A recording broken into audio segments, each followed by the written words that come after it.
Hi മച്ചാമാരെ, നമ്മൾ ഇന്ന് നിൽക്കുന്നത് സൂര്യകാന്തി പൂക്കളുടെ നടുവിലാണ്. ഇതാ അങ്ങോട്ട് നോക്കും, അങ്ങോട്ട് നോക്കാൻ ബുദ്ധിമുട്ടുള്ളവർ ഇതേ ഇങ്ങോട്ട് നോക്കും. എവിടെ നോക്കിയാലും സൂര്യകാന്തി പൂക്കളാണ്.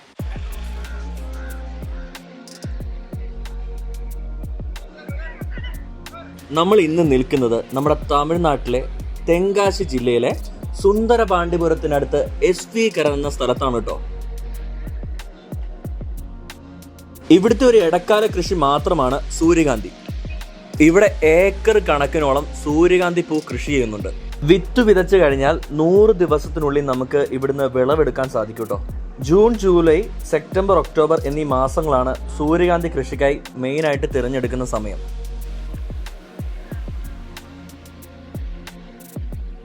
നമ്മുടെ ഈ സൂര്യകാന്തി പൂ പൂർണ്ണമായിട്ട് ഉണങ്ങി പൂവിൻ്റെ പുറകുഭാഗം മഞ്ഞ നിറത്തിൽ നിന്ന് മാറി തവിട്ട് നിറത്തിലേക്ക് എത്തുന്ന സമയത്താണ് മെയിനായിട്ട് വിളവെടുക്കുന്നത്.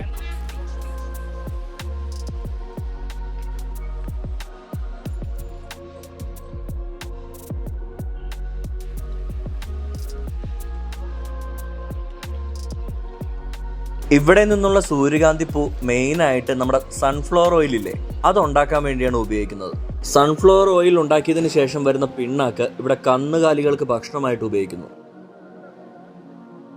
സൂര്യകാന്തി പൂവിന്റെ സീഡ് ഉണക്കി അത് പുറം രാജ്യത്തേക്ക് എക്സ്പോർട്ട് ചെയ്യുന്നുണ്ട്. പിന്നെ നമ്മുടെ തമിഴ്നാട്ടിൽ മാത്രമല്ല കേട്ടോ, കർണാടക, ആന്ധ്ര, തെലുങ്കാന, മഹാരാഷ്ട്ര എന്നിവിടങ്ങളിൽ വൻതോതിലും കേരളത്തിലെ പാലക്കാട്, ഇടുക്കി, വയനാട് എന്നീ സ്ഥലങ്ങളിൽ ഒറ്റപ്പെട്ട രീതിയിലും ചെറുതോതിൽ ഈ സൂര്യകാന്തി കൃഷി ചെയ്യുന്നുണ്ട് കേട്ടോ.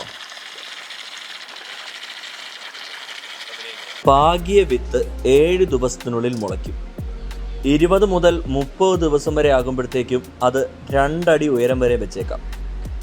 40 മുതൽ 50 ദിവസം വരെ ആകുമ്പോഴത്തേക്കും മഞ്ഞ പൂക്കൾ വിരിയാൻ തുടങ്ങും. 60 മുതൽ 80 ദിവസം വരെ ആകുമ്പോഴത്തേക്കും ഏകദേശം ഒരു 80-90 ദിവസത്തിനുള്ളിൽ പൂ ഉണങ്ങി നമുക്ക് വിളവെടുക്കാൻ സാധിക്കുന്ന തരത്തിലോട്ടെത്തും. ഇതാണ് കേട്ടോ ഒരു സൂര്യകാന്തി പൂവിന്റെ ഒരു ലൈഫ്. നമ്മുടെ ഈ സൂര്യകാന്തി പൂ കൃഷി ചെയ്യുന്ന കർഷകരുടെ മറ്റൊരു വരുമാനം കൂടിയാണ് കേട്ടോ ഇവിടുത്തെ ടൂറിസം. സൂര്യകാന്തി പൂന്തോട്ടത്തിൽ ഇറങ്ങി ചെറിയ രീതിയിലൊക്കെ ഫോട്ടോസും വീഡിയോസും ഒക്കെ എടുക്കുമ്പോൾ അവർ ചെറിയൊരു തുകയൊക്കെ ഈടാക്കുന്നുണ്ട്.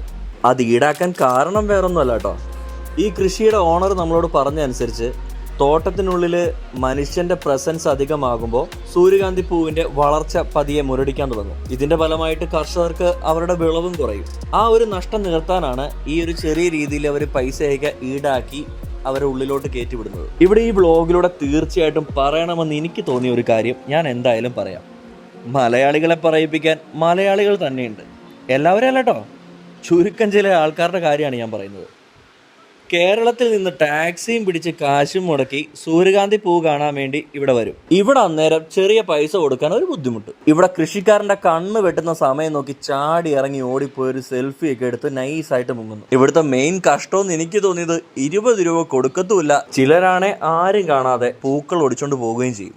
എന്താല്ലേ, മലയാളികളെ പറയിപ്പിക്കാൻ മലയാളികൾ തന്നെ. നമ്മുടെ കേരളത്തിൽ നിന്ന് കാശ് മുടക്കി സൂര്യകാന്തി കാണാൻ വരുന്നവർക്ക് ഇതൊരു നഷ്ടമാവത്തില്ല.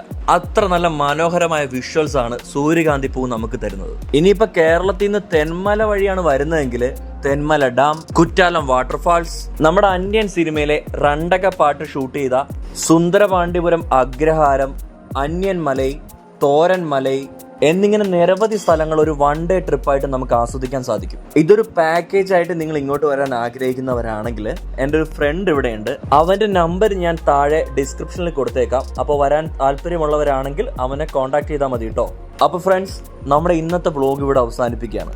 സൂര്യകാന്തിയുടെ ചിരി പോലെ നമ്മളിലും സന്തോഷം വിടരട്ടെ. അപ്പോൾ നമ്മുടെ ചാനൽ ഇതുവരെയും സബ്സ്ക്രൈബ് ചെയ്തിട്ടില്ലെങ്കിൽ സബ്സ്ക്രൈബ് ചെയ്യാൻ മറക്കരുത്. നമ്മൾ അപ്ലോഡ് ചെയ്യുന്ന വീഡിയോസ് നോട്ടിഫിക്കേഷനായി ലഭിക്കാനായി നമ്മുടെ ആ ബെല്ലൈക്കണും കൂടി അമർത്തേക്കണം കേട്ടോ. എന്തായാലും തമിഴ്നാട്ടിൽ വന്ന സ്ഥിതിക്ക് നമ്മുടെ വൈൻഡപ്പും തമിഴിൽ തന്നെ ആക്കിയേക്കാം അല്ലേ. അപ്പോൾ സന്ധിക്കും വരേക്കും വണക്കം.